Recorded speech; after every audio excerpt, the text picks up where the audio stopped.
오늘은 룻기 강의 11번째 시간으로 룻기 3장 1절로 5절 말씀을 통해 너를 복되게 하여 하지 않겠느냐라는 제목으로 말씀을 전하며 주시는 은혜를 함께 받고자 합니다.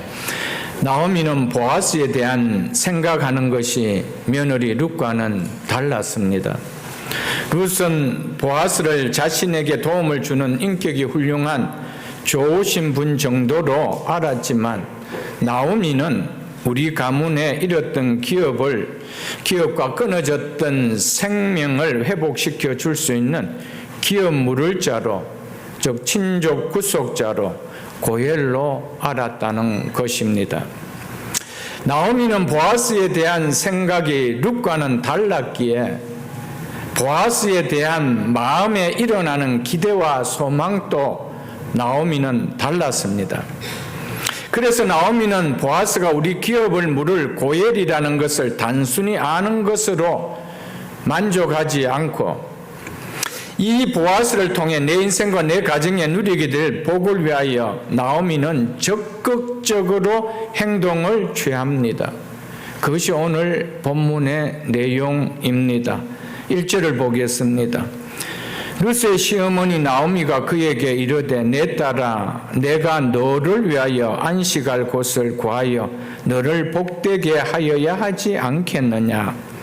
나오미는 이삭을 주우러 간 자기 며느리 룻에게 엄청난 호의를 베풀어 준 밭주인이 룻의 입을 통해 보아스라는 말을 듣고 보아스가 우리의 기업을 물을 자라는 것을 알고는 많은 밭들이 있는데 하필 우리 기업을 물을 수 있는 유력자 보아스의 밭이란 말인가? 그러면 여기서 며느리 룻과 보아스가 만난 것은 하나님의 손길, 하나님의 섭리가 아닐까? 하나님의 날개 아래 보호받는 삶을 살려고 베들레헴에 돌아온 나오미의 마음에 이런 생각이 들지 않을 수가 없었을 것입니다. 여러분이 나오미라면은 이런 생각이 들지 않았겠습니까? 그래서 보아스는 룻에게 추수를 다 마치기까지 내 밭에서 내 일꾼들과 가까이 있으라고 하였지만 나오미는 룻에게 보아스의 밭에 남자 일꾼들뿐만 아니라 다른 밭의 사람들조차도 만나지 말고 보아스의 여자 일꾼들과만 함께 있으라고 말했습니다. 나오미가 룻에게 이렇게 당부한 것은 룻이 보아스와 결혼할 수 있다는 생각이 나오미에게 들었기 때문이었습니다. 보아스가 우리 기업을 물을 룻의 남편이 될 수 있다는 생각이 들었기 때문에 룻에게 그렇게 이야기를 했습니다. 그래서 이후로 나오미는 당연히 이 마음을 이 일에 대하여 마음에 품고 하나님 앞에 간절하게 기도하였다는 것은 너무나 당연하게 여겨질 것입니다. 왜냐하면 10여 년 전 흉년이 들었을 때 기도 없이 자기 소견에 옳은 대로 행하여 모압으로 내려갔다가 어떤 결과를 맛보게 되었는지를 나오미는 너무나 잘 알고 있기 때문입니다. 그래서 룻이 보아스와 가정을 이루는 저 기업을 무르는 문제를 결코 자신의 생각에 좋은 대로 하고자 한 것이 아니라 하나님 말씀으로 행하고자 하나님의 말씀을 붙들고 기도했다라는 것이죠. 한번 자기 소견에 옳은 대로 행하여 그렇게 낭패를 본 나오미가 하나님의 날개 아래 들어와서 살려고 했던 그가 또 그렇게 자기 소견에 옳은 대로 행할 수는 없었다는 것을 우리는 알 수가 있을 것입니다. 하나님의 뜻과는 무관하게 자기 소견에 옳은 대로 행하는 사사시대에 누가 자기의 손해를 감수하면서 하나님의 말씀을 지키려고 할 자가 있겠습니까? 그래서 나오미는 기업을 무르는 것은 하나님의 말씀이기에 나오미는 하나님의 말씀을 붙들고 이 일이 룻에게 일어날 수 있도록 룻이 이삭을 주우러 간 시간에 간절하게 하나님에게 날마다 기도하였던 것입니다. 하나님, 보아스는 우리 기업을 물을 수 있는 능력 있는 자입니다. 거절하면 방법이 없습니다. 하나님, 보아스의 마음이 움직여질 수 있도록 도와주옵소서. 하나님이 주신 잃어버린 우리의 기업을 되찾을 수 있게 하시고 끊어진 가문의 생명이 이어질 수 있도록 도와주옵소서라는 기도가 나오미 입에서 매일매일 터져 나왔을 것입니다. 그러므로 오늘 본문은 자기 욕심을 위해 나오미가 계획해서 착한 며느리를 시킨 일이 아니라 말씀을 붙들고 간절하게 기도하면서 확신을 붙들며 행한 일이라는 것을 우리는 느낄 수가 있을 것입니다. 나오미가 기도하면서 확신이 일어난 것을 이제 타작할 때가 되자 며느리 룻에게 말합니다. 내 딸아, 내가 너를 위하여 안식할 곳을 구하여 너로 복되게 하여야 하지 않겠느냐. 여기에서 안식할 곳은 남편을 맞아 가정을 이루는 보금자리를 뜻합니다. 고대 사회에서 가장 소외당했던 계층 중 하나인 과부는 남편을 얻음으로써 남편의 보호 아래에서 평안함과 안식을 누리게 되기에 가정을 이루는 것을 안식할 곳이라 이렇게 표현을 했습니다. 1장 9절에 룻기 1장 9절에 보면은 여호와께서 너희에게 오르바와 룻에게 말하지요. 너희에게 허락하사 각기 남편의 집에서 위로를 받게 하시기를 원하노라 라고 했습니다. 여기서 위로는 여기에 안식과 같은 말입니다. 그래서 각기 남편의 집에서 안식을 받게 하기를 내가 원한다 라고 했습니다. 과부에게 있어서 진정한 안식은 뭡니까? 남편의 집을 갖는 것이었습니다. 그래서 내가 너를 위하여 안식할 곳을 구하여 너로 복되게 하여 하지 않겠느냐라고 하였습니다. 그러므로 나오미가 룻에게 한 말은 너를 더 이상 이삭 주며 살아야 하는 과부로 두고 싶지 않다. 그래서 내가 너를 위하여 좋은 남편을 만나 가정을 이루어 살게 해주고 싶다라는 말이었습니다. 룻이 항구적인 안식을 얻으려면 보호자 남편을 만나 가정을 이루어만 했습니다. 과부로서는 혼자로서는 절대로 보호 안에서 안식이 누려질 수가 없었기 때문이었습니다. 나오미는 사사시대에 룻이 항구적인 안식을 누리기 위해서 룻의 남편으로 보아스를 합당하게 여겼습니다. 뿐만 아니라 룻이 가장 안식할 수 있는 남편임이 나오미에게는 확신이 들어졌습니다. 그래서 나오미가 룻을 위하여 보아스를 남편으로 만들어주기 위하여 적극적으로 행동으로 나서고 있는 것입니다. 지금으로서는 보아스의 마음이 어떠한지 알 수는 없습니다. 감이 잡히지 않습니다. 그럼에도 나오미는 룻을 보아스와 짝을 지으려고 적극적으로 나서는 것은 확신의 마음이 그에게 들었기 때문이었습니다. 그래서 나오미가 룻에게 내가 너를 복되게 하여야 하지 않겠느냐라고 하였습니다. 이만큼 이 일에 나오미는 믿음을 가졌다라는 이 말입니다. 시간이 흘러 어느덧 추수도 끝나고 보리타작을 하는 시간이 되었습니다. 타작이 시작되면 보아스의 밭에서 이삭 줍는 일도 끝이 납니다. 그동안 보아스 밭에서 넉넉하게 보아스의 호의를 베풀어준 보아스 덕분에 풍성하게 주은 이삭으로 나오미와 룻은 잘 지냈습니다. 이것은 어디까지나 나오미나 룻 두 사람 모두에게 일시적인 해결책이었지 삶의 근본적인 해결책은 결코 아니었습니다. 근본 해결은 룻이 보아스를 통해 잃어버린 기업을 찾는 것이며 동시에 끊어진 생명이 이어지는 것이었습니다. 그래서 나오미는 더 늦출 수가 없는 절정의 타임인 타작 날이 왔을 때 룻에게 보아스와 가정을 이룰 수 있도록 청혼 방법을 알려줍니다. 그것이 오늘 본문의 내용입니다. 룻의 안식은 보아스에게 자신의 삶을 맡길 때 얻어지는 겁니다. 나오미는 이것을 너무 잘 알았습니다. 죄로 말미암아 절대적으로 안식을 잃어버렸던 인간은 참 안식을 어떻게 찾을 수가 있을까요? 인간은 죄로 말미암아 하나님이 주신 참 안식을 다 잃어버렸습니다. 죄로 말미암아 안식을 잃어버린 인간은 이 땅에서 무엇을 한들 진정한 안식이 누려질 수는 없습니다. 대궐 같은 집에 산다고 사망으로 파산당한 인간이 안식이 그곳에서 누려질 수는 없습니다.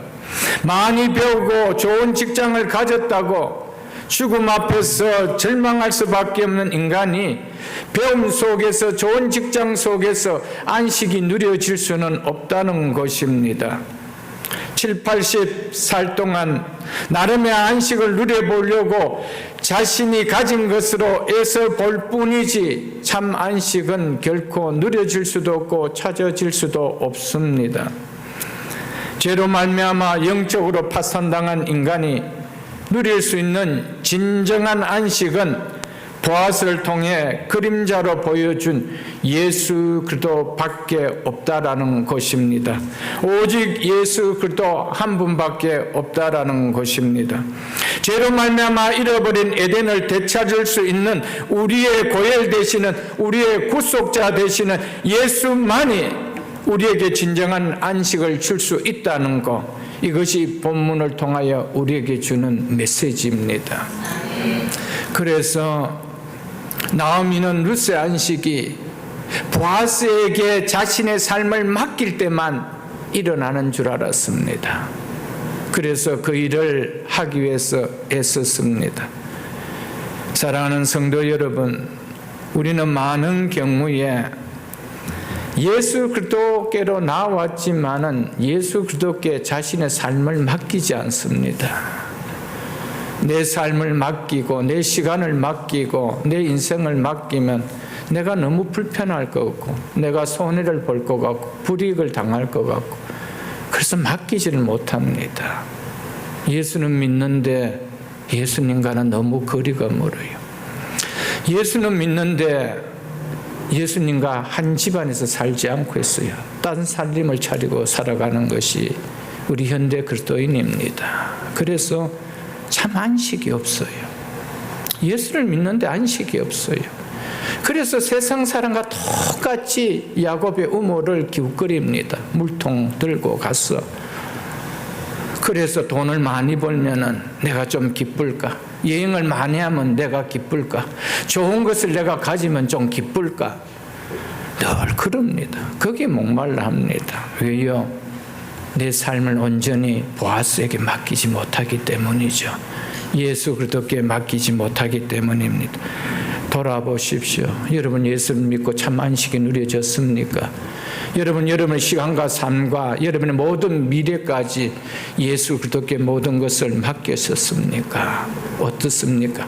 적당히 맡기고는 다 맡긴 것이 그렇게 행사하고 살고 있지는 않습니까? 예수님께서는 그래서 수고하고 무거운 짐진 자들아 다 내게로 오라 내가 너희를 쉬게 하리라 라고 하셨습니다.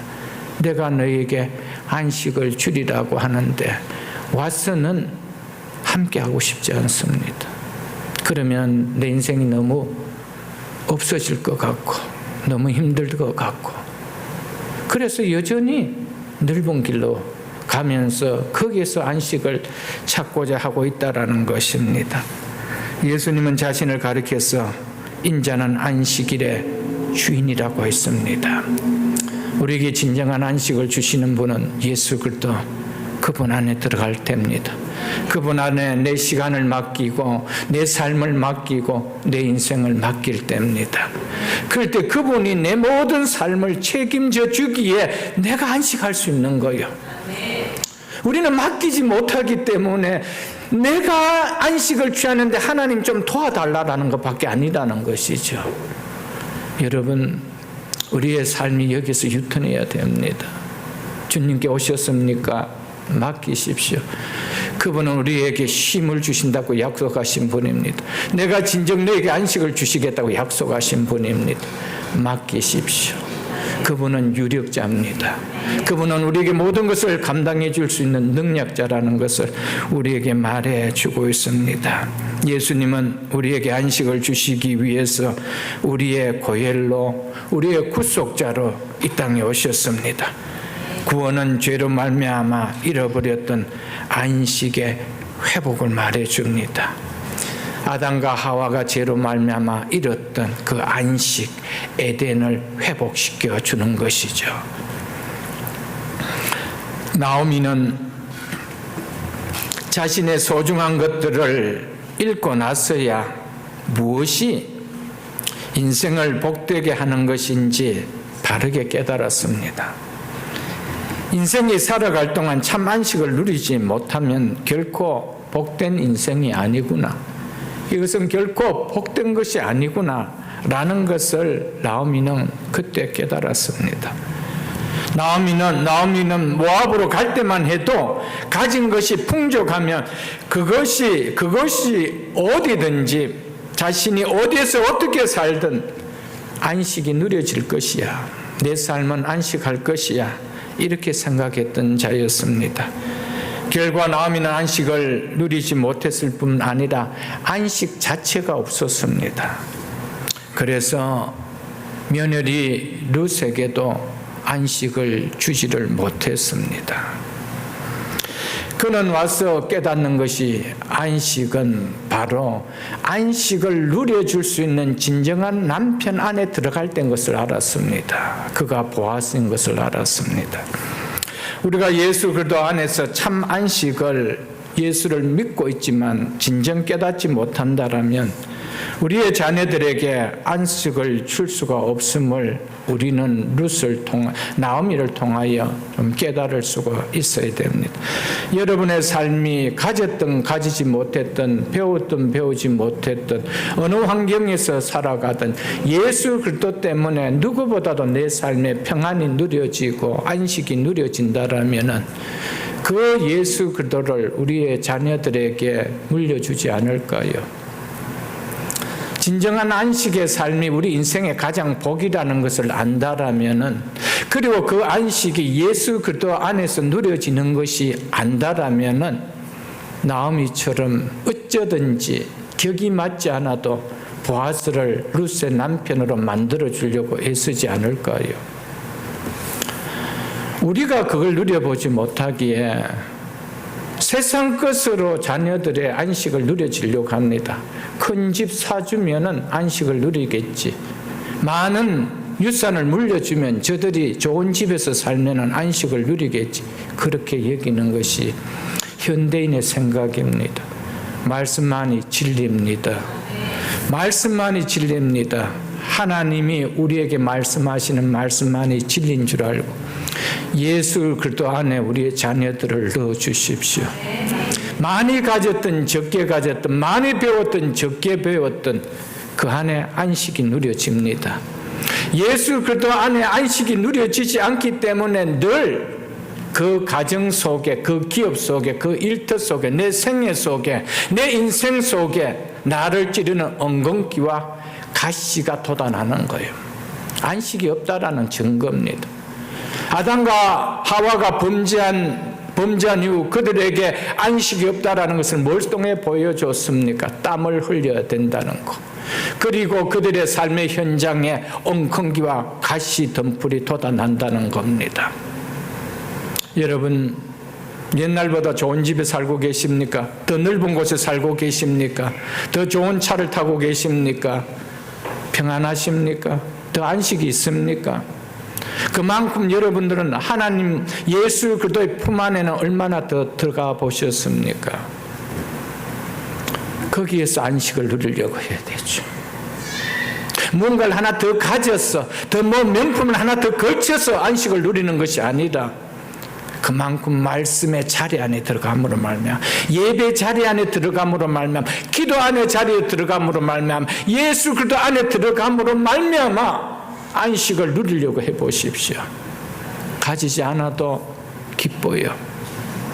없어도 예배드림이 감사해요. 여러분, 이것을 오늘 우리에게 말씀해 주고 있습니다. 어디에서 안식을 얻는다고요? 보아스 안에서. 보아스 안에서. 보아스는 예수 그리스도입니다. 아멘. 내가 너를 복되게 하여야 하지 않겠느냐. 내가 너를 복되게 하여야 하지 않겠느냐. 우리 모두 우리 자녀들 향하여 우리의 마음에 간절함이 일어날 줄 압니다. 내가 너를 복되게 해야 하지 않겠느냐. 어느 부모가 자녀가 복되지 않기를 원하는 부모가 있을까, 여러분들? 왜 열심히 공부를 시킵니까? 없는 돈에 여러분들 많이 과외를 시키며 열심히 공부를 시킵니까? 네 인생이 복되라고. 내가 너를 복되게 해야 되지 않겠느냐? 그거 아니에요, 여러분들.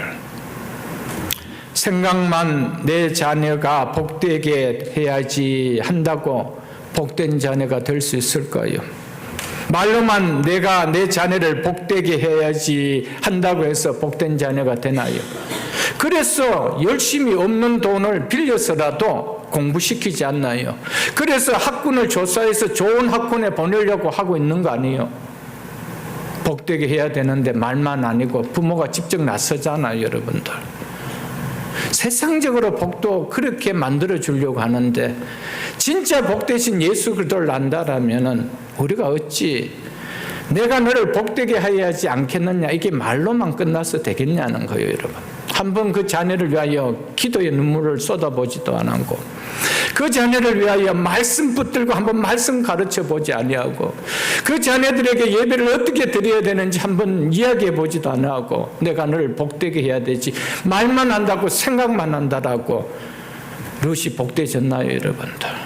아니잖아요. 나오미는 그 복이 진짜 롯에게 복이 될 수 있도록 그는 사전에 모든 것을 다 탐방하며 모든 것을 깨닫고 가르쳐 줬습니다. 여러분, 우리에게 이 사실이 있어야 됩니다. 우리의 자녀들이 하나님의 축복하심으로 말미암아 복된 자녀가 될 수 있다라는 거. 여러분, 예수 그리스도 안에 있는 믿음의 백성이라면은 정말 예수 그리스도 안에만이 우리의 자녀가 진정한 복된 것을 믿지 못합니까, 여러분들? 그 믿잖아요. 근데 우리도 세상 사람과 같이 세상적으로 그런 환경과 조건을 갖추면 복된 줄 알고 거기에 진정한 복의 근원 대신 진정한 복의 유력자 대신 보아스보다도 예수 그리스도보다도 모압을 더 맡기려고 하는 것을 우리의 삶이 아닌지 지금까지 살아온 삶을 한번 돌아보십시오. 룻기 말씀을 통하여 내가 너를 복되게 해야 하지 않겠느냐. 이거는 자녀를 둔 부모의 책임이 아니에요, 여러분들.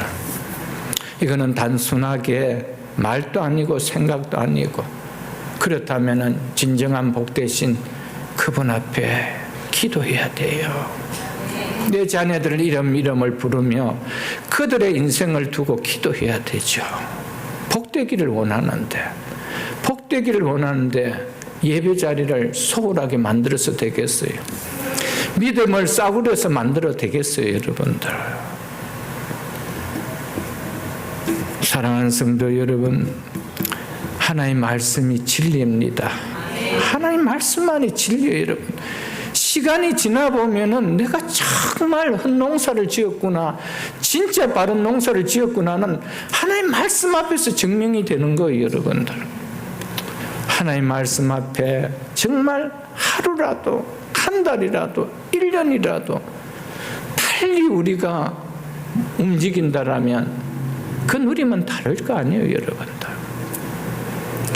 나오미는 타작 시간이 끝나면은 이제는 더 이상 보아스와 룻이 그 밭에서 만날 일이 없다는 것을 알았습니다. 그래서 그 타임을 절정의 타임으로 만들었어요. 우리에게는 이 타임을 놓치면 이제는 우리 아이들에게 복음을 넣어줄 수 없고 말씀을 넣어줄 수 없다라는 그런 마음이 듭니까? 간절함이 듭니까? 그러면 하나님 기도하십시오. 내 힘으로 할 수 없는 나이라면 기도하십시오. 하나님 앞에 히스기야처럼 눈물을 쏟으십시오. 내 남편이 더 이상 여러분들 돌아올 수 없다라면 여러분들이 기도하셔야 되죠. 그렇지 않나요, 여러분들?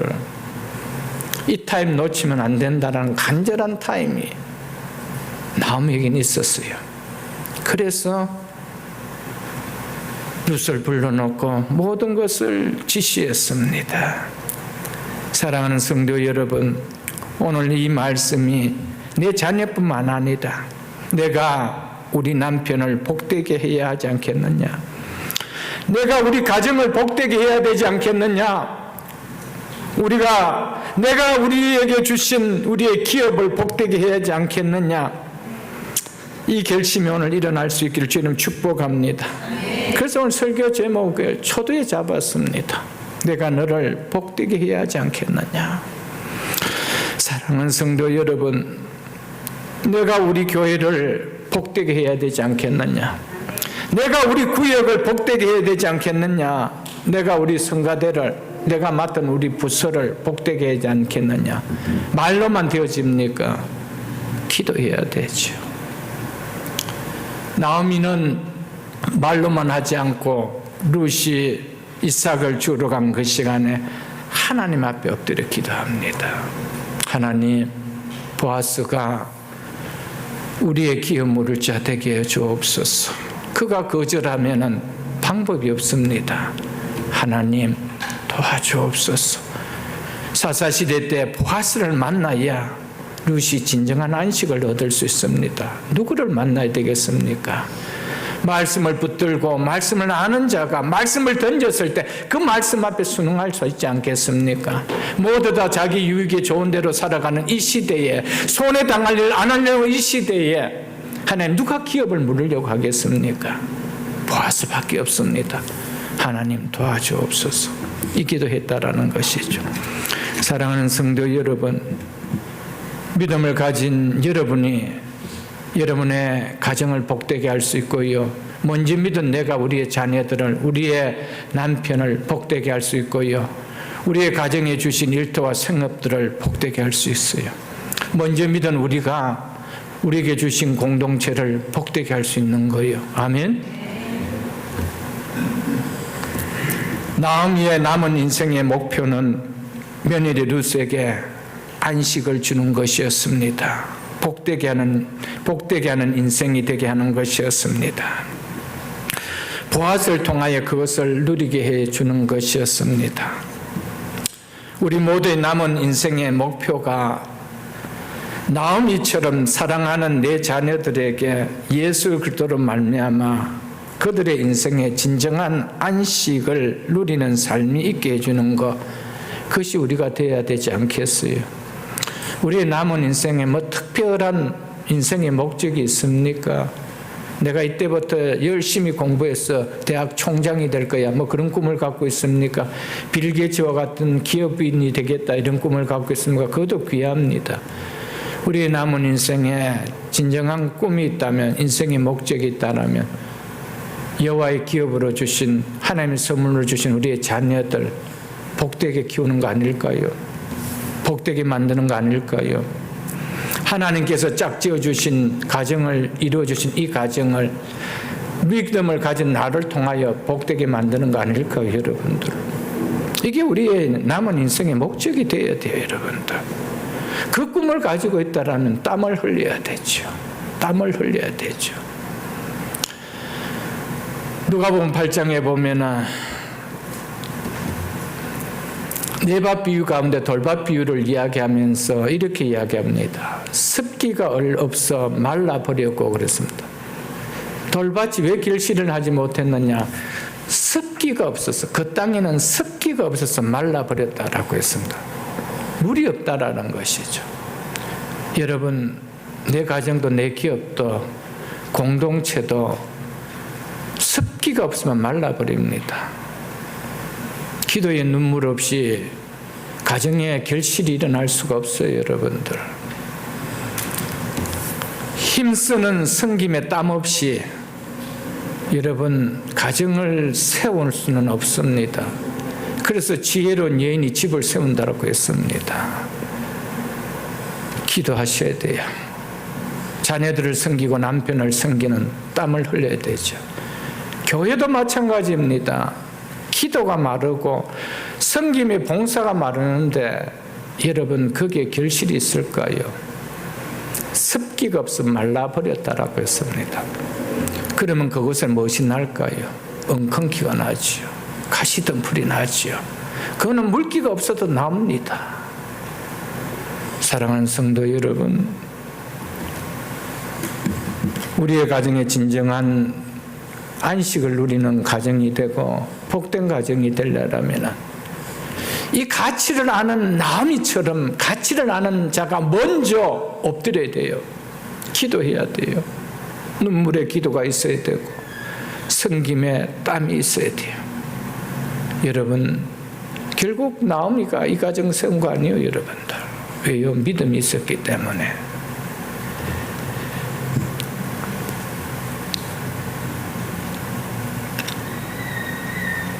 나오미는 루스의 인생이 회복되기 위해서는 보아스 밭에서 이삭을 많이 주워오는 것이 아니라 보아스 자신과 함께 하는 것, 함께 지내는 것, 함께 사는 것, 이것인 걸 확실하게 알았습니다. 그래서 어쩌든지 나오미 보고 어쩌든지 보아스에게 말 잘해서 이삭 많이 주도록 하게 가르치지 않았습니다. 어떻게 하면 보아스의 마음을 잘 구슬려서 쌀 한 가마에도 얻을 수 있도록 그런 거 안 가르쳤습니다. 딱 확신이 들어왔을 때 남자 일꾼들과는 함께 하지 마라. 다른 밭에도 가지 말라. 손해가 있더라도 이렇게 하라. 딱 이야기합니다. 여러분, 예수 그리스도로 말미암아 우리에게 진정한 우리의 가정이 복되어지고 우리의 자녀들이 복되어지고 우리의 사업체가 복되어진 것을 안다라면은 눈을 돌리지 않습니다. 그 손해 보는 것에 우리의 마음을 쓰지 않습니다, 여러분들. 그래서 믿음이 참 귀한 것입니다, 여러분들. 2절에 이렇게 이야기하고 있습니다. 네가 함께하던 하녀들을 둔 보아스는 우리의 친족이 아니냐. 보라, 그가 오늘 밤에 타작 마당에서 보리를 까 불리리라. 나오미는 루스에게 구체적으로 네게 안식을 줄 네 남편이 될 사람을 바로 친족 보아스라 이렇게 말합니다. 보아스는 바로 끊어진 엘리멜렉의 기업을 이어줄 수 있는 우리 친족이라 이렇게 말하죠. 나오미는 보아스가 끊어진 기업을 세우는 너의 남편이 될 수 있다라는 것을 루스에게 말해주죠. 나오미는 보아스가 그동안 추수밭에서 루스에게 베푼 호의를 생각할 때 우리 기업을 물려달라고 요청할 경우 거절할 것 같지 않고 고엘의 의무를 해줄 것이라는 생각을 나오미는 가졌습니다. 비록 보아스보다 가까운 친족이 있기는 하지만은 사사시대였기에 나오미는 직감적으로 보아스가 고엘이 되어줄 것으로 여겼습니다. 그리고 무엇보다도 기도해오면서 점점 이러한 확신이 이 일을 위해서 들었습니다. 그래서 꼼꼼히 세우면서 루스에게 취할 행동을 말해줍니다. 먼저 나오미가 루스에게 보아스가 오늘 밤에 타작 마당에서 보리를 타작한다라고 알려줍니다. 보리 타작할 즈음인 팔레스타인 지방의 이 6월 정도의 계절은 기후상 낮에는 바람이 별로 없고 주로 오후 5시 이후 밤에 내륙에서 지중해 쪽으로 바람이 불어옵니다. 타작을 하기 위해서는 죽정이와 짚을 날려보내기 때문에 바람이 반드시 필요했습니다. 그래서 저녁 시간에 타작을 합니다. 따라서 타작은 바로 이 시간에 행해졌습니다. 그리고 타작을 하는 일꾼들은 저녁 내내 타작을 하고 나서 그 타작 마당의 곡간 더미 곁에서 그대로 잠을 자는 것이 일상이었습니다. 팔레스타인 기후상 6월에는 겉옷만 덮고도 충분히 잘 수가 있었습니다. 그러므로 본문에서 나오미의 말은 이런 타작 문화의 배경 하에서 지금 이야기를 하고 있는 것입니다. 나오미는 타작 마당에서 보리를 타작하는 날이 이스라엘 사람들에게 있어서 먹고 마시고 즐기는 가장 기쁜 축제의 날이라는 것을 알고 있었기에 보아스와 결혼만을 생각해온 나오미는 이날 밤이 룻이 보아스에게 청혼할 수 있는 가장 적기라고 생각하고 룻에게 청혼할 준비를 다 알려줍니다. 그래서 보라 라고 강조할 정도로 그가 오늘 밤에 타작마당에서 보리를 까불리다. 이 날이 적기다. 이렇게 이야기하고 있다는 것이었습니다. 그래서 3절에 이어서 또 이렇게 이야기합니다. 그런즉 너는 목욕하고 기름을 바르고 의복을 입고 타작마당에 내려가서 그 사람이 먹고 마시기를 다하기까지는 그에게 보이지 말고 먼저 이렇게 하도록 룻에게 시켰습니다. 이것은 신부가 신랑을 맞이하기 위한 준비였습니다. 자신을 위한 일이 아니라 신랑을 위한 일입니다. 물이 귀한 고대 팔레스타인에서 서민층이 그것도 더욱 가난한 층 여성이 목욕을 하고 몸에 기름을 바르는 이런 일상의 일이 결코 아닙니다. 아주 특별한 날에 행해지는 일입니다. 이는 자신의 몸을 구별하였다는 상징적인 것을 나타내주고 있습니다. 그리고 나오미는 룻에게 보아스에게 매력적으로 보일 수 있도록 신부처럼 깨끗한 옷을 입으라고 말해줍니다. 여기에서 룻이 의복을 입었다는 것은 지금까지 입었던 과부의 옷을 벗었다라는 말이 되어집니다. 이는 새로운 삶을 시작하겠다라는 모습을 나타내주고 있습니다. 과부의 옷을 벗고 새 의복을 입는다는 것은 룻의 신분상 죽은 남편에 대한 애도 기간이 끝났음을 상징하기에 재혼할 가능성이 있다는 것을 암시해 줍니다. 그래서 과부의 옷을 벗어버리고 이제는 그 애도 기간이 끝났기에 재혼할 수 있다는 것을 드러내므로 새 옷을 입게 해준 것이었습니다. 그래서 나오미가 룻이 결혼할 준비가 되었다는 표시로 그 밤에 과부의 옷이 아니라 새 의복을 입혀 몸을 가리고 혼자 가게 했습니다. 이 모든 것은 룻이 보아스에게 혼인을 요구하고 있다는 점을 밝히기 위해서 취해진 것입니다. 그렇게 가는 목적이 뭡니까? 목욕하고 기름을 바르고 의복을 입고 그 밤에 가는 이유가 뭡니까? 나는 보아스 당신에게 혼인할 의사가 있습니다. 나를 받아달라라는 요청이죠. 목욕을 하고 기름을 바르고 의복을 입고 이것은 룻이 안식을 위한 준비입니다. 새삼을 위한 준비입니다. 이것은 영적으로 우리에게 시사하는 바가 참 큽니다. 우리가 진정으로 안식을 누리기를 원한다라면, 새삼을 살기를 원한다라면 옛사람을 벗어야 합니다. 옛 의복을 벗고 정결해야 합니다. 룻이 이삭을 죽을 때 입었었던 옷을 그대로 입고 절망과 좌절 가운데 살던 과부의 옷을 그대로 입고는 룻의 삶의 안식이 누려질 수가 없었습니다. 보아스에게 안길 수가 없었습니다. 그래서 나오미가 룻에게 안식을 위하여 이삭을 줍던 과부 옷을 벗고 목욕을 하고 기름을 바르고 의복을 입어라 라고 하였던 것이었습니다.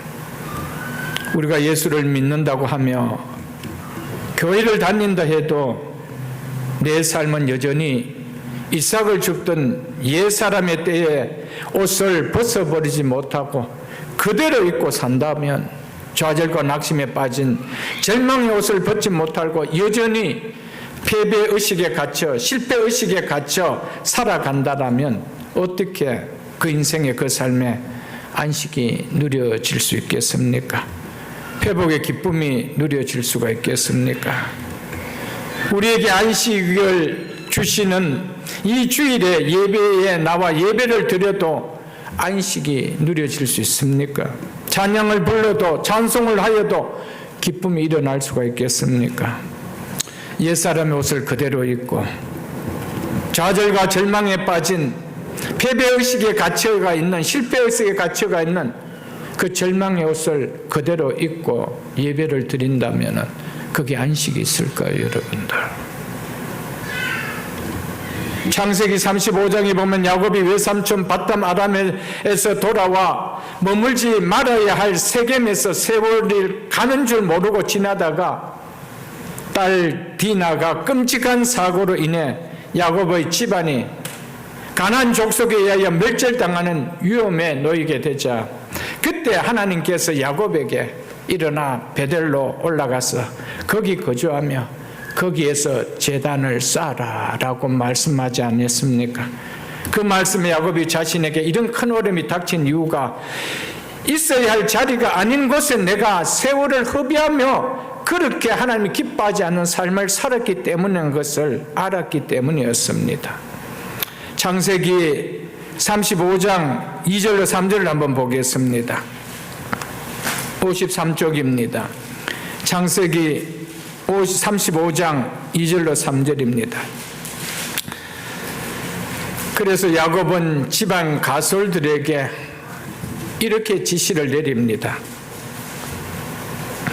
야곱이 이에 자기 집안 사람과 자기와 함께한 모든 자에게 이르되 너희 중에 있는 이방 신상들을 버리고 자기를 정결하게 하고 너희의 의복을 바꾸어 입으라. 우리가 일어나 베델로 올라가자. 베델로 올라가는 목적이 뭡니까? 예배를 드리게 하죠. 예배의 삶이죠. 근데 어떻게 드려야 된대요? 우상을 품고 드릴 수 있대요. 세겜에서 살던 정결치 못하던 그 상태로 드릴 수 있대요. 세겜 땅에서 있던 이방인들이던 그 옷을 입고 그대로 드릴 수 있대요. 그래서 야곱은 알았습니다. 하나님께서 이방 신상을 버리고 자신을 정결케 하고 너희 의복을 바꾸어 입고 베델로 올라가라라고 말씀하지 않았습니다. 그냥 일어나 베델로 올라가서 거기서 제단을 쌓으라고 했는데 야곱은 깨달았습니다. 어떻게 베델로 올라가서 어떻게 제단을 쌓아야 되는지 알았습니다. 그래서 가솔들에게 너희 중에 있는 이방 신상을 버리고 자신을 정결케 하고 너희 의복을 바꿔 입으라. 우리가 일어나 베델로 올라가자. 내 환난 날에 내게 응답하시며 내가 가는 길에서 나와 함께 하신 하나님께서 내가 거기서 제단을 쌓으려 하노라. 아멘. 우리가 아무리 예배를 드려도 이 예배는 하나님께서 우리에게 안식을 주시기 위한 안식의 날인데 왜 안식을 누리지 못합니까? 예배 가운데 왜 안식이 없습니까? 왜 기쁨이 없습니까? 여러분, 우리는 여전히 예수를 믿어도 왜 이래? 라는 좌절의식과 패배의식에 꽉 사로잡혀 있는 절망의 옷을 입고 있는 거예요. 옛 과부의 옷을 그대로 입고 있는 거예요. 난 교회에서 이렇게 오래 섬겼는데 왜 이렇지? 여러분, 우리의 자신의 삶을 돌아보십시오. 나는 정결한지, 내 삶은 어떤지, 하나님 받으시기에 주 안에서 주신 안식을 누릴 수만한 그런 삶인지, 예배가 끝나면 곧장 그대로 입고 나가서 그 현장 속에서 살 수 있는 그런 모습은 아닌지 한번 돌아보라는 거예요, 여러분들. 하나님의 말씀이 진리인 것을 깨달으십시오, 여러분들. 그런 의미에서 목욕하고 기름을 바르고 정결하게 하고 의복을 받고 입을 때 안식이 누려지요. 회복의 기쁨이 누려집니다. 예수 그리스도 안에서 안식이 누려지지 않기 때문에 우리는 여전히 우리 속에 끊이지 않는 무엇이 일어납니까? 탐심이 일어납니다. 끊임없이 붙들고 싶은 욕구가 일어납니다. 그것이 안 잡히는데 예수 때문에 안식이 되시나요, 여러분들? 여러분, 이게 끊어져야 돼요. 그 옷이 벗어져야 된다니까요, 여러분들. 그게 뭡니까? 저는 여러분의 각자를 다 모릅니다. 여러분 각자가 신앙의 한 걸음 한 걸음 하나님 품 안에 나가서 예수 그리스도 때문에 안식하지 못하게 하는 그 무엇이 있다라면은 여러분 그것을 벗어야 돼요. 그리고 예수 그리스도의 의에서 옷을 입어야 되죠. 오늘 이것을 우리에게 말씀해 주고 있습니다. 이사야서 54장을 한번 보겠습니다. 이사야서 54장 4절 5절 말씀입니다. 구약성경 1034쪽입니다. 구약성경 1034쪽.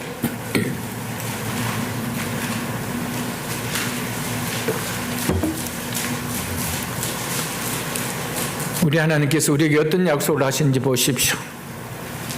이사야서 54장 4절 5절 말씀입니다. 두려워하지 말라. 너가 수치를 당하지 아니하리라. 놀라지 말라. 너가 부끄러움을 보지 아니하리라. 너가 네 젊었을 때 수치를 잊겠고 과부 때의 치욕을 다시 기억함이 없으리니 이는 너를 지으신 이가 네 남편이시라. 아멘. 하나님이 진정 우리의 남편이 되실 때 우리 모든 수치를 잊게 하고 과부 때 치욕을 기억하지 않고 은혜를 베풀어 주십니다. 누가 남편이 될 때요? 하나님이 남편이 될 때. 보아스가 진정한 우리의 남편이 될 때. 여러분 하나님을 진정한 우리의 남편으로, 우리는 진정한 예수 그리스도를 남편으로, 나는 그의 신부로 살아가고 있습니까, 여러분들? 사랑하는 성도 여러분, 이 말씀을 좀 깊이 기억할 수 있기를 주님의 이름으로 축복합니다. 나오미가 룻에게 안식을 누릴 수 있도록 목욕하고 기름을 바르고 의복을 입으라고 가르쳐 준 것처럼 부모인 우리는 우리 자녀들에게 그 인생의 안식을 누릴 수 있는 삶이 무엇인지 분명하게 가르쳐 줘야 합니다. 조목조목 가르쳐 줘야 합니다. 네가 진정 안식을 누리려면은 나오미는 룻에게 먼저 목욕하라. 그리고 기름을 바르라. 그리고 의복을 입어라. 우리가 믿는 하나님이 어떤 하나님인지를 우리 자녀들에게 가르쳐 줘야 우리 자녀들이 진정 안식할 수 있어요. 예배를 어떤 자세로 드려야 하는지, 예배 드리기 전에 반드시 나의 예배가 받아질 수 있도록 기도해야 한다는 거 가르쳐 줘야 됩니다. 아무리 예배 드리지만은 예배가 지루하게 느껴지는 것을 그냥 방관하면 안 돼요. 예배가 무엇인지 가르쳐 줘야 되죠. 예배는 반드시 하나님 앞에 드려야 될 예물이 있다는 걸 가르쳐 줘야 됩니다. 아직 스스로 하지 못할 때는 부모가 손에 지켜주고 가르쳐 줘야 됩니다. 그것이 예배를 통해 받는 은혜라는 걸 아이들에게 가르쳐 줘야 됩니다. 찬송은 어떻게 불러줘야 되는지 가르쳐 줘야 됩니다. 말씀은 어떻게 들어야 되는지 그 자세를 가르쳐 줘야 됩니다. 아이들이 안 와요. 룻이 안 와요. 어머니가 가르쳐 줄 때 알지요.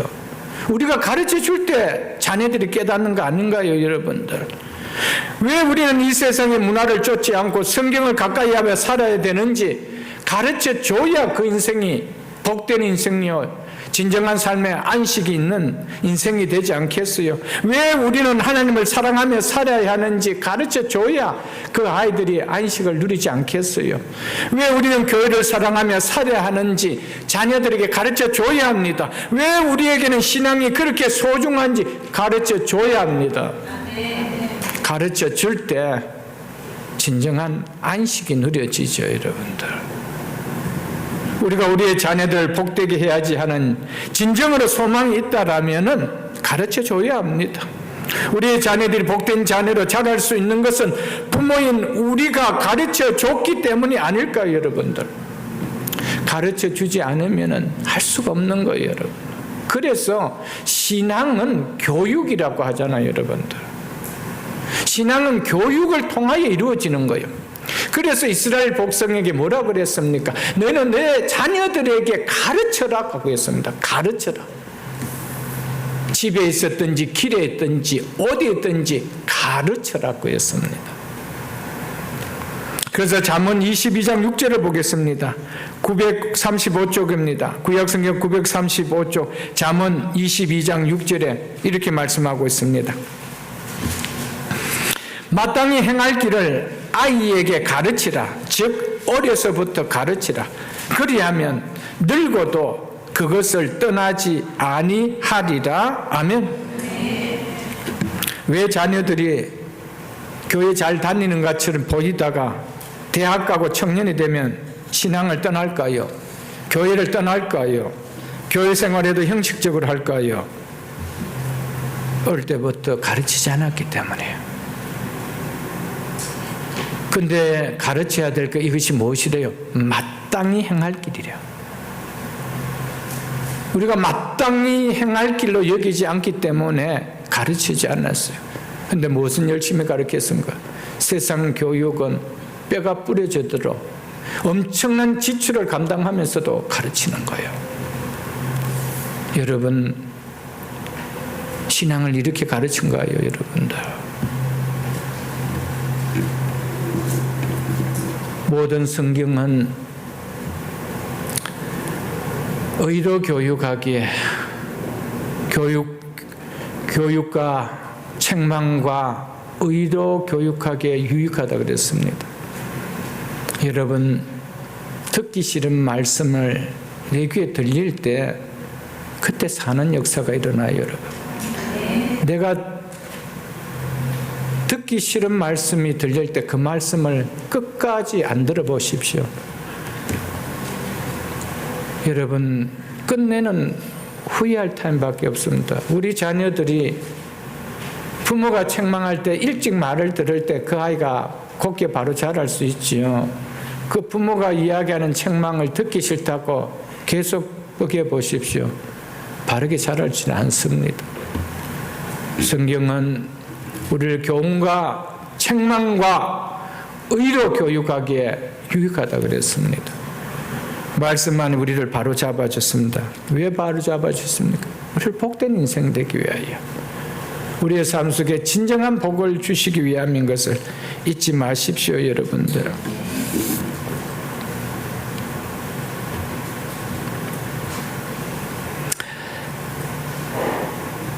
만일 룻이 향기가 풍기는 기름을 바르고 과봇을 벗고 새 옷을 입고 별빛 아래에 나타났다라면 보아스가 룻인 줄 알았겠습니까? 자신을 유혹하는 음탕한 여자로 비치지 않았겠습니까? 설령 룻인 것을 안다 해도 그런 룻에 대해서 보아스가 어떤 호감을 가졌겠습니까? 그래서 나오미가 룻에게 보아스가 타작을 마치고 즐기는 잔치상을 다 먹고 마실 때까지 들키지 않게 몸을 숨기고 있으라라고 했습니다. 참 나오미는 하나하나가 이야기하는 것이 참 지혜를 가르쳐줘요. 지혜가 있죠. 4절을 보겠습니다. 그가 누울 때 너는 그가 눕는 곳을 알았다가 들어가서 그의 발치, 이 말은 발치라는 말은 누울 때 발 있는 부분을 발치라고 하죠. 그의 발치 이불을 들고 거기 누우라. 그가 내 할 일을 네게 알게 하리라 하니, 이불을 들고 누우라, 이 말이 우리를 참 당황케 하지요. 야, 성경에도 이런 산물소설 같은 이야기를 기록하고 있나? 이런 느낌이 우리가 좀 들 것입니다. 숨은 룻은 숨어 별빛 아래서 지켜보며 보아스가 눕는 곳을 알아두고 잠들 때까지 기다렸다가 완전히 잠든 것을 알고 가까이 나갑니다. 그리고 시어머니가 일러준 대로 보아스의 발치 이불을 들치고 그 발치에 눕습니다. 시작에서도 말씀을 드렸지만 나오미가 룻에게 이렇게 시킨 것은 자기 욕심을 위해서 적극적인 발상으로, 육적인 생각으로 자기 소견에 좋은 대로 꾸민 이야기가 아니라는 것입니다. 10여 년 전에 자기의 소견에 좋은 대로 행하였다가 어떤 대가를 치른 그가 또 자기의 소견에 옳은 대로 그렇게 룻에게 가르쳐 줬을까요? 그렇지 않습니다. 기업을 물은다는 말씀을 붙들고 간절하게 기도하며 확신 가운데 행한 일이라는 것을 우리는 알 수가 있습니다. 오해를 받아 어려움을 겪을 수 있는 위험을 감수하면서까지 룻에게 이런 일을 지시하는 것은 아마도 룻에게 기업 물러달라는 간절한 마음을 비밀스럽게 전달하기 위함으로 보입니다.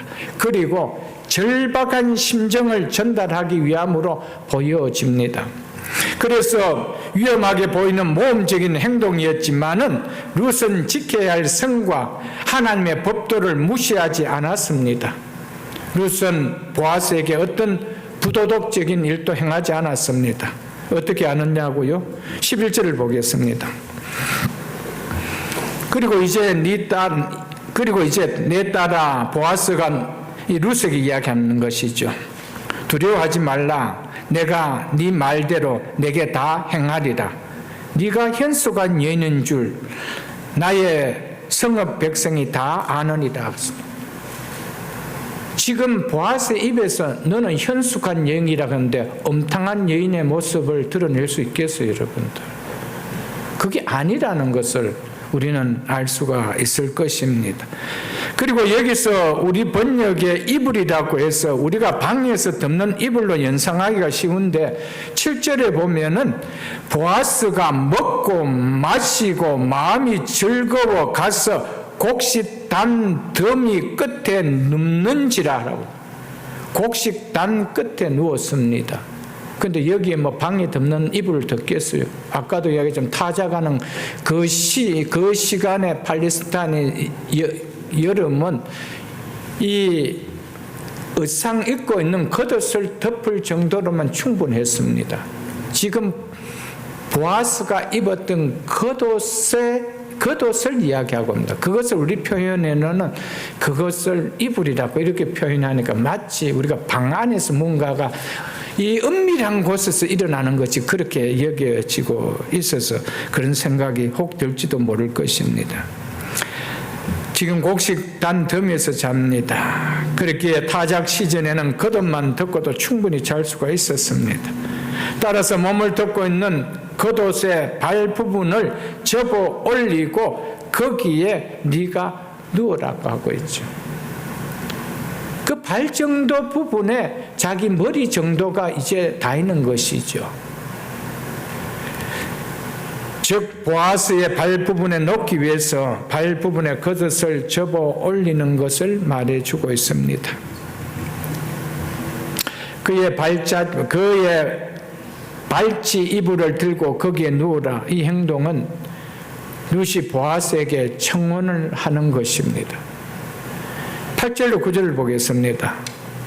밤중에 그가 놀라.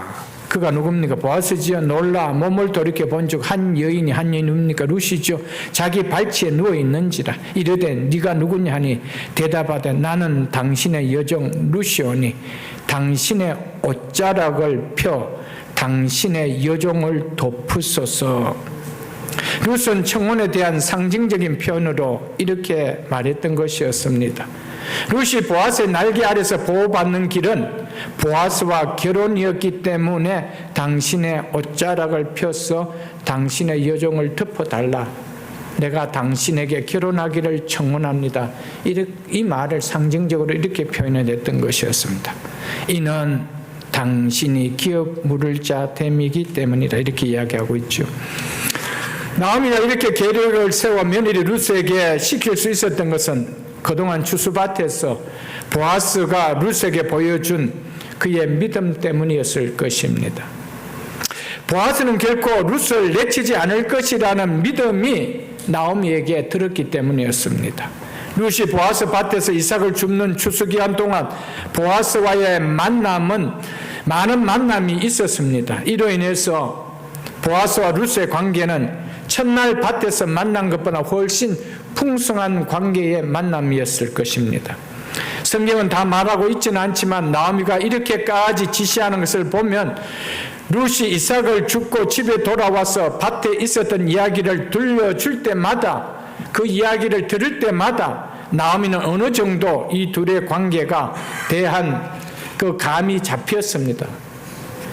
이들이 나누는, 집에 돌아와서 보아스가 룻에게 어떻게 해줬는지 이야기를 할 때마다 나오미는 이 둘의 관계가 어떤 관계가 되겠다는 것이 감이 잡혔다는 것이죠. 그래서 나오미는 청혼의 타임을 가장 기쁘고 즐거움 있는 타작의 날로 계획을 세웠다라는 것이죠. 사랑하는 성도 여러분, 인생이 살아가면서 참 지혜가 중요한 것 같아요. 어떻게 행해야 되는지, 그럴 때 어떻게 행해야 되는지 참 지혜가 중요한 것 같아요. 아이들하고 대화하면서도 그렇고, 사람들과의 대화하면서도 그렇고, 저 역시도 많이 배우고요. 우리에겐 참 말을 할 때 지혜가 필요하구나라는 것을. 지금 보면은 이 나오미는 하나하나가 참 지혜를 가지고 하는 것 같아요. 어느 날짜를 가지면 가장 좋을 것이다.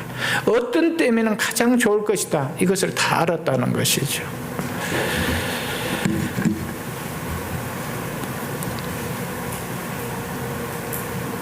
그래서 나오미 생각에 룻이 이렇게까지 적극적으로 행동을 보이면 보아스가 분명 반응을 보일 것이라는 믿음을 가졌기 때문에 다 시켰습니다.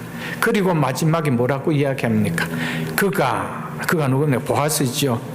네 할 일을, 그 너에게 룻이죠. 그가 너의 할 일을 너에게 알게 하리라라고 합니다. 분명히 네가 이렇게 행동하면은 보아스는 너에게 뭐라고 말을 해줄 거야. 이렇게까지 합니다. 그만큼 나오미는 확신이 들었다는 것이죠.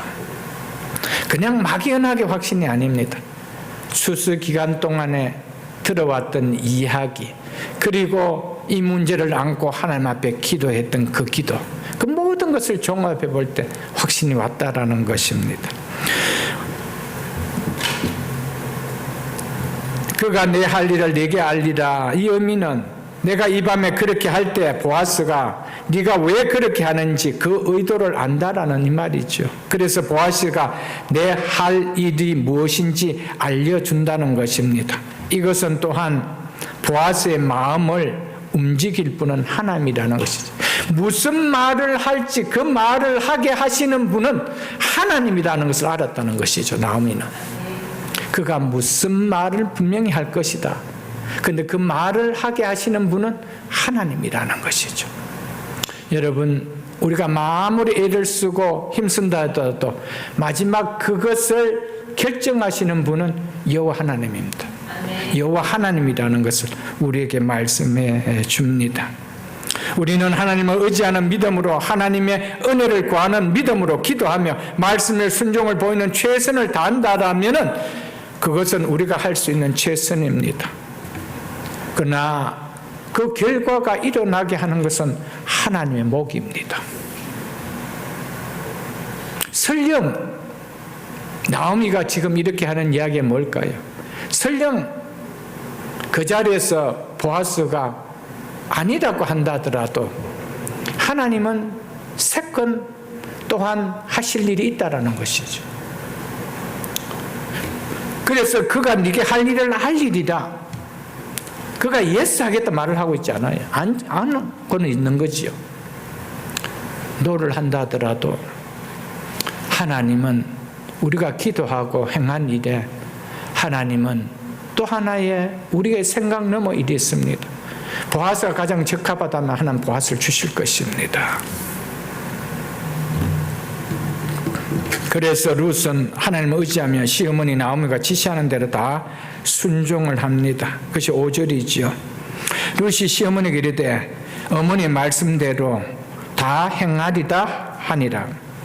만약 보아스가 룻의 청혼을 받아주지 않았다면 나오미도 룻도 모든 소망이 다 깨지고 맙니다.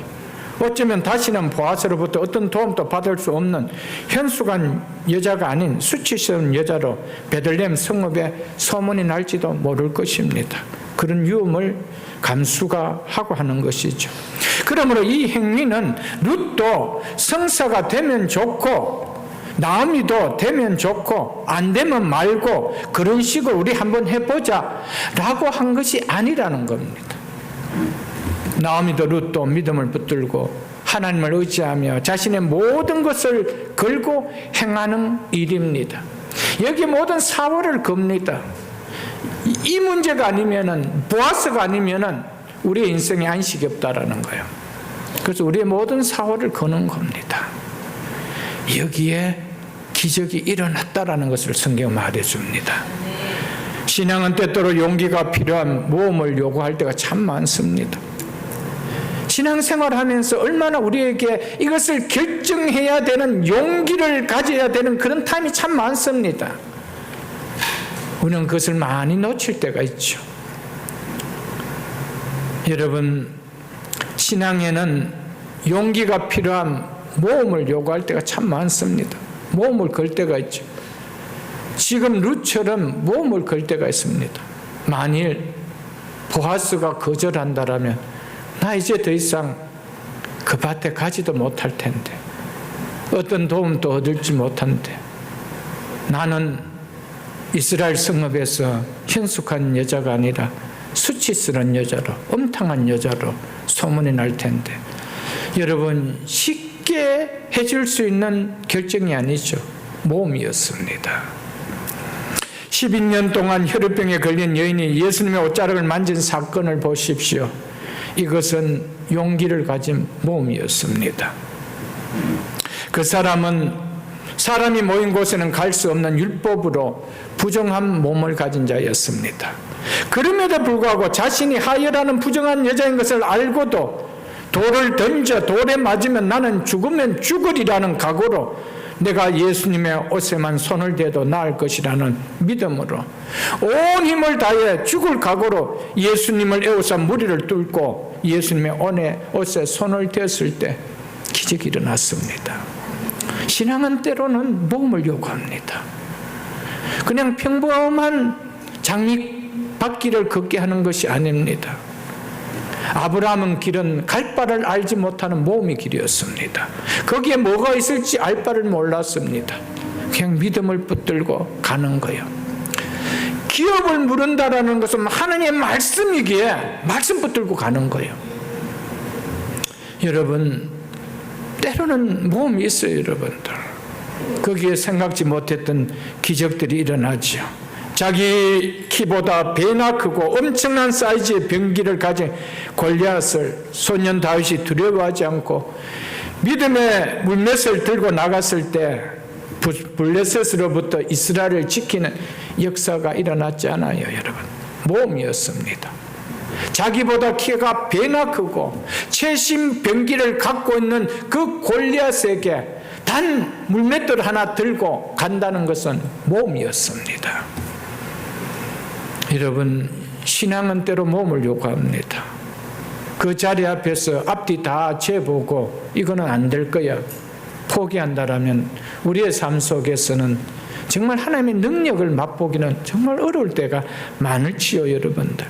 왕의 명령 없이는 결코 왕 앞에 나갈 수 없음에도 자기 동족을 살리기 위해서 죽으면 죽으리라는 용기로 아수에르 왕 앞에 에스더가 나아갔을 때 전멸 직전에 있던 유대인들이 사는 역사가 일어나지 않았어요.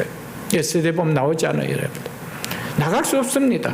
왕이 콜하기 전에는 어느 왕비도 어느 왕후도 나갈 수 없는데 그는 당당하게 나갔습니다. 부르지 않는 왕 앞에. 그때 나갈 때 어떻게 나서? 내가 죽으면 죽으리라. 이때에 멸절에 있었던 유대인들을 이 아하수에르 왕이 살려주잖아요. 여러분, 기적은 우리의 신앙의 때로 모험을 요구합니다. 용기를 요구합니다. 안정기를 가려고 하면 그만큼 신앙생활을 할지 모르겠지만 신앙생활 속에서 내 삶 속에서 기적을 체험한다는 것은, 정말 놀라운 역사를 맛본다는 것은 거의 불가능할지도 모를 것입니다. 룻은 시어머니 나오미의 제안을 거절하지 않고 어머니의 말씀대로 내가 다 행하리라며 순종을 합니다. 어쩌면 시어머니 나오미의 제안을 받았을 때 아마도 룻의 마음에 내키지 않았을지도 모를 것입니다. 내가 아직 젊은 나이인데 이 베들레헴에 살아간다면 좋은 인식이 들어져야 되는데 내가 나쁜 여자로 점찍힌다면 안 그래도 모함 여자인데 여기서 내가 살아갈 수 있을까? 이런 걱정이 없었을까요, 여러분들? 당연히 있었을 것입니다. 시어머니께서 왜 이런 행동을 취하게 하는지 잘 이해가 되지 않았을지도 모를 것입니다. 왜? 그날 처음 불러서 이야기하니까. 그런 이야기하면서 서서 교감을 갖고 너 해볼래? 어떡할래? 이렇게 이야기한 것도 아닙니다. 보라 오늘이 이렇게 이야기하면서 지시를 하기 때문이죠. 그래서 룻은 시어머니 제안을 받아들이고 순종하는 것이 쉽지 않았습니다. 그래도 룻은 그 제안을 받아들이고 순종했죠. 기적은 이해가 되지 않아도, 내 마음에 내키지 않아도 말씀의 순종을 보일 때 거기 기적이 일어나는 거예요. 거기 하나님의 능력의 역사를 우리가 맛보게 되는 거예요. 때로는 불이익을 당할 것 같이 보여도 말씀의 순종을 보일 때 놀라운 기적의 삶이 일어나게 됨을 보입니다. 만일 룻이 어머니 나 그거 못하겠어요, 내가 어떻게 그 일을 할 수 있겠어요, 창피스러워서 못하겠어요, 다른 건 할게요, 그랬다라면 여러분 룻의 인생이 바뀌었을 거예요. 과부의 옷을 벗을 수가 있었을 거예요. 여러분 이삭을 죽는 그 인생이 바뀔 수가 있었을까요?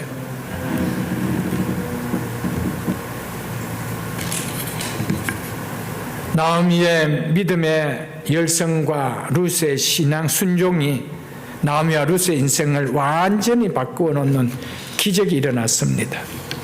룻의 인생을 완전히 바꾸어 놓는 것은 시어머니 나오미의 믿음과 그 시어머니 나오미의 조언을 받고 순종한 룻의 순종의 믿음이었습니다. 여러분, 우리의 자녀들을 어떻게 키울까요, 여러분들? 순종하는 자녀로 키워야 됩니다. 여러분, 가장 부모의 가슴이 아플 때가 언제일까요, 여러분? 자녀에게 부모가 자녀에게 대꾸할 때가 아닐까요? 대들 때가 아닐까요? 부모의 권위를 다 무너뜨려 볼 때 아닐까요? 여러분, 순종은 성경이 가르쳐준 율법입니다. 말씀입니다. 말씀을 지키는 것은 당연히 가르쳐줘야 돼요. 그리고 다른 이야기도 아니고 하나님의 말씀을 가르칠 때는 이해할 수 있도록, 자녀들이 받아들일 수 있도록 가르쳐야 돼요, 여러분. 여러분, 특별히 어린 자녀를 둔 우리 부모님들, 어릴 때부터 가르치십시오, 여러분들.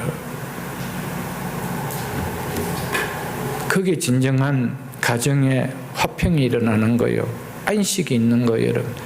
모을 때마다 엄마 생각은 다르고 아빠 생각은 다르고 우리 세대를 잘 몰라서 그래, MZ세대를 몰라서 그래 라고 한다라면은 그 어떻게 되겠어요? MZ세대가 아니라 무슨 세대가 온다더라도 말씀의 신앙만 넘어주면은 말씀 앞에서 예스입니다. 아멘? 그게 신앙이에요. 왜요? 하나님의 말씀은 진리이기 때문에 그래요. 하나님의 말씀은 진리입니다, 여러분.